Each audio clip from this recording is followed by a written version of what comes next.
ప్రియమైన దేవుని బిడ్డలారా, సహోదరి సహోదరులారా, ఈ ఉదయం మనం ఒక మహత్తరమైన విశ్వాస ప్రకటన వింటున్నాం. ఈ యొక్క పూర్తి ప్రకటనను మీరు పెద్ద వీడియోలో వినగలరు.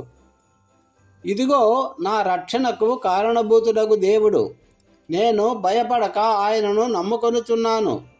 యెహోవా, యెహోవాయే నాకు బలం, ఆయనే నా కీర్తనాస్పదం, ఆయన నాకు రక్షణాధారమాయను. యెషయా గ్రంథము 12వ అధ్యాయము 2వ వచనం. హల్లెలూయా చెప్దాం. హల్లెలూయా, హల్లెలూయా.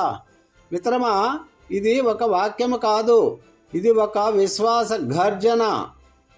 ఇందులో నా భాగములుగా మనము ఒక భాగము తర్వాత ఒకటి తెలుసుకున్నాం. ఒకటి, ఇదిగో నా రక్షణ దేవుడు. ఇదిగో అనే పదము ధైర్య ప్రకటన. యెషయా శ్రమల్లో సంకటనములో ఉన్నప్పుడు కూడా యెషయా ఇలా చెప్పగలిగాడు. కీర్తన 27:1, యెహోవా నా వెలుగు, నా రక్షణ, నేను ఎవరిని భయపడదును? నేను ఎవరికి భయపడాలి? దేవుడే నా పక్షంగా ఉండంగా. ఉదాహరణ, దావీదు గొల్యాతును చూసి భయపడలేదు. ఎందుకంటే అతను రాక్షసుడిని కాదు చూసింది, అతను దేవుణ్ణి చూశాడు. హల్లెలూయా చెప్పండి. మనం సమస్యను చూస్తామా లేక రక్షకుని చూస్తామా? రెండవదిగా, భయపడక నమ్ముకొనుచున్నాను. భయం విశ్వాసానికి విరోధి.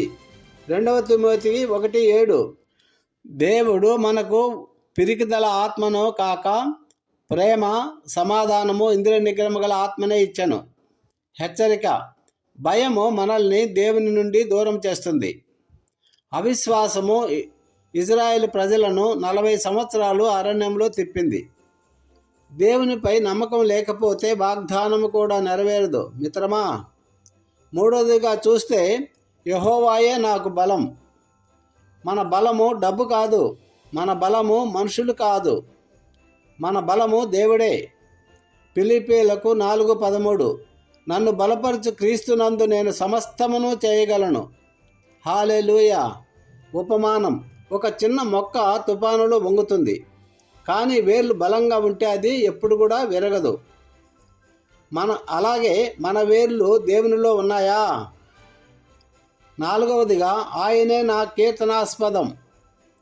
సమస్యలో ఉన్నప్పుడు కూడా దేవుని స్తుతించగలిగితే అదే నిజమైన విశ్వాసం. అపోస్తల కార్యములు 16:25 ఇలా చెప్తుంది, పౌలు శీలలు జైలులో స్తుతించుచుండగా సంకెళ్ళు కూడా తెగిపోయినాయి. హల్లెలూయా.